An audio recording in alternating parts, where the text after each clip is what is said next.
वेद अतीत के अवशेष नहीं, भविष्य के प्रकाश पुंज है। ये अतीत को भविष्य से जोड़ना ही वैदिक विद्या केंद्र का उद्देश्य है। तो ये जो वैदिक विद्या है, इस विद्या को किस तरीके से समझा जाए और किस तरीके से आज के जीवन में सभी के लिए इसका लाभ उठाया जा सके, उस विकल्प का नाम, उस प्रयास का नाम वैदिक विद्या केंद्र है। तो मैं सबसे पहले निवेदन करूंगा श्री प्रकाश आर्य जी से। तो मैं एक बार चाहूँगा हम लोग करतल ध्वनि से श्री प्रकाश जी का स्वागत करें। मैं आपसे निवेदन करता हूँ कि 5-7 मिनट के लिए अपने विचार हम लोग के सामने रखें। मंच पर विराजित श्रद्धेय स्वामी जी महाराज, स्वामी जी द्वय स्वामी जी महाराज, बहन सूर्या देवी जी, भाई विनय जी, देवेंद्र पाल जी, भाई वाचुनिधि जी, प्रांगण में उपस्थित मातृशक्ति भद्र पुरुषों और इस गुरुकुल में पढ़ रहे बालक, आज बहुत ही प्रसन्नता और हर्ष का विषय है कि आज हम जिस स्थान पर एकत्रित हुए हैं, ये कल्पना से ऊपर है। लगभग 2 वर्ष पूर्व इसकी स्थापना के लिए इसका शिलान्यास हुआ था।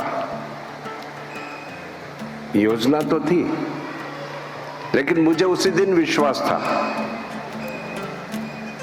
कि ये बहुत अच्छा और प्रकल्प बनेगा, लेकिन ये नहीं था कि इतनी जल्दी बन जाएगा। ये बड़े आश्चर्य की बात है। और निश्चित रूप से हम जितने भी लोग यहाँ पर आज उपस्थित हुए हैं, आज उनके मन में एक उत्साह की भावना है। यहाँ से इतना भवन, इतना सुंदर भवन, विशाल भवन तो है ही। भवन तो और भी कई बन सकते हैं, लेकिन अभी आपने देखा भवन जिस उद्देश्य को लेकर बनना चाहिए वो ज्यादा महत्वपूर्ण होता है, और उसकी पूर्ति यहाँ पर हो रही है। ये समस्त आर्य जगत के लिए और वैदिक संस्कृति के लिए बहुत ही महत्वपूर्ण है। ऐसे स्थान पर आकर मैं इसकी क्या उपमा दूं? आज चारों तरफ जिस प्रकार का वातावरण है आप समझ रहे हैं, विशेष करके आर्य समाज में यह स्थिति ऐसी है जैसे राजस्थान में बहुत धूप में कोई व्यक्ति छटपटा रहा है, प्यास लग रही है, परेशान हो रहा है, लेकिन अकस्मात उसको कोई सामने झरना दिख जाए पानी का, तो उसकी प्रसन्नता का कोई ठिकाना नहीं रहता। ऐसे ही चारों तरफ जो आज स्थिति है कि निराशा के भाव हैं, लेकिन जब ऐसे स्थान पर आते हैं तो लगता है कि ना हम आर्य हैं, सब कुछ कर सकते हैं, जो कोई नहीं कर सकता वो आर्य कर सकते हैं। ये उसका एक ज्वलंत उदाहरण आपको और हमको सबको देखने को मिल रहा है। अभी आपने देखा जब यहां से पीयूष जी, इसके प्रधान हमारे श्री राजीव जी के संबंध में कह रहे थे कि ये जो निर्माण हुआ है ये सब इनके देखरेख में, इनके मार्गदर्शन में हुआ है। उन्होंने कहा नाना ये पीयूष जी और इनके साथियों की थी। यही खूबसूरती है, जब हम किसी उपलब्धि के लिए दूसरों को आगे बढ़ाते हैं तब वो संस्थाएं आगे बढ़ती हैं, उसमें येषणाएं नहीं होती हैं। और वो यहाँ पर मैं देखता हूँ पीयूष जी की स्थिति एक मौन साधक के रूप में है, येषणाओं से दूर। जहाँ येषणाएं आ जाती हैं तो व्यक्ति आगे होता है, संस्थाएं पीछे होती हैं। लेकिन जो वेषणाएं नहीं होती हैं, जहाँ एक समर्पण और त्याग भाव से जब कार्य होता है तो वह संस्थाएं आगे होती हैं और निरंतर आगे होती जाती हैं। ये पूरे देश में अपने आप में डीएवी के जो यहाँ से चेन्नई की जो व्यवस्था है अपनी तमिलनाडु आर्य एजुकेशन सोसाइटी, जिसके के प्रधान राजीव जी हैं, इतनी बड़ी उपलब्धि है। हम सब आर्यों के लिए गौरवान्वित करने वाली बात है कि हजारों की संख्या में से विद्यार्थी पढ़ते हैं, न केवल पढ़ते हैं अपितु संस्कारित होते हैं। दूसरी बात जो एक विशेषता यहाँ के जो प्रारंभ होने जा रही है, जिसकी की आवश्यकता थी,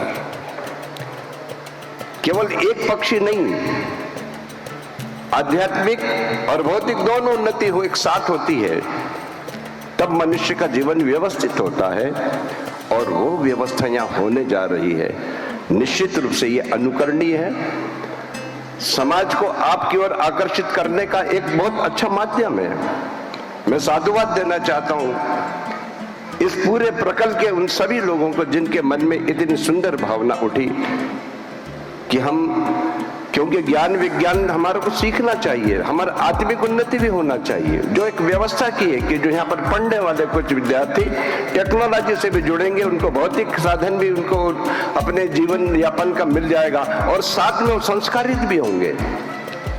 शिक्षा का जो सही है, सशिक्षा या विमुक्त है कि जो हमें दुखों से दूर कर देती है, वो प्रकल्प यहाँ पर प्रारंभ हुआ है।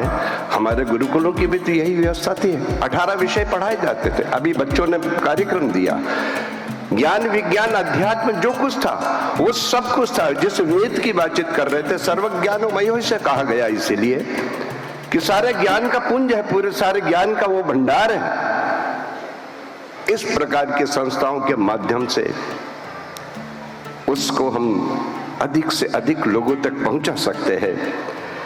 निश्चित रूप से इतने बड़े प्रकल्प में कई लोगों का साथ होता है, कई लोगों के प्रयास से। कुछ वैचारिक होते हैं, कुछ सुझाव देते हैं, कुछ फील्ड वर्कर होते हैं, कुछ व्यवस्था में लगते हैं। सामूहिक रूप से जिस प्रकार से एक मकान बनाने के में अनेक वस्तुओं की आवश्यकता होती है और जब सब संगठित हो जाती हैं तो एक अच्छा भवन निर्माण हो जाता है, ठीक उसी प्रकार इस संस्था को यहाँ तक पहुँचाने में बहुत से लोगों का सहयोग है।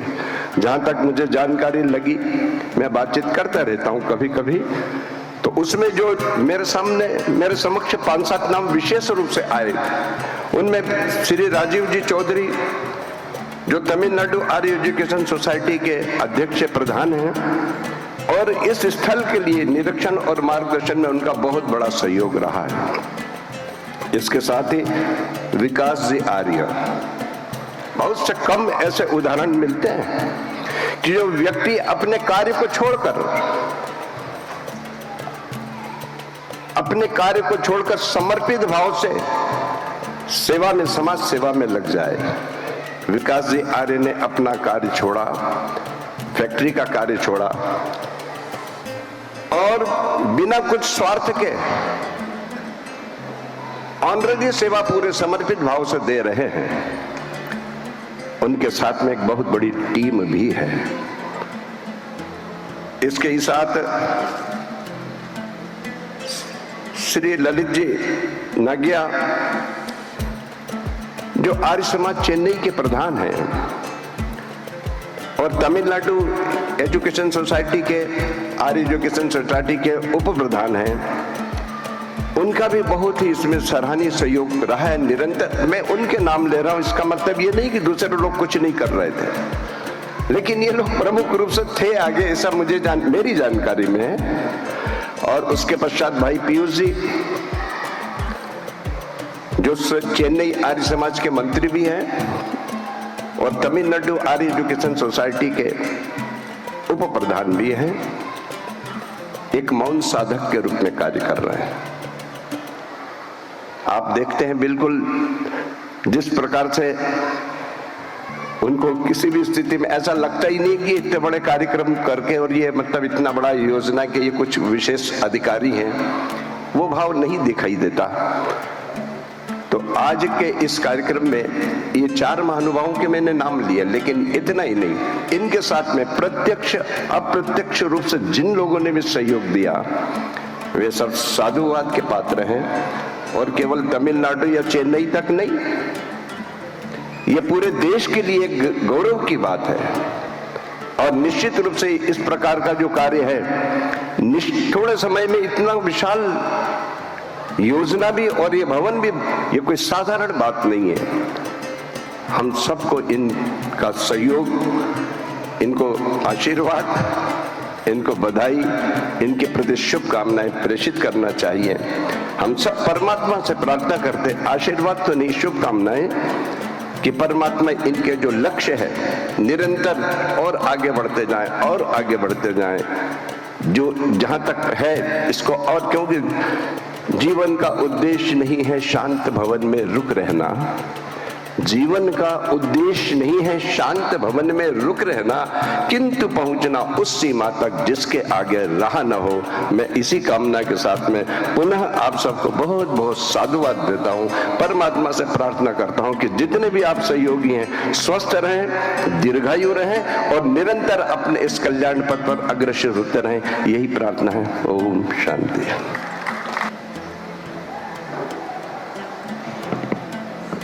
धन्यवाद श्री प्रकाश जी का। बहुत ही सुंदर शब्दों में इन्होंने अपने भाव रखे। अंतिम पंक्ति थी, पहुंचना उस शिखर तक जिसके आगे राह न हो। मेरा ये मानना है, यहाँ पर राह दिखाने वाले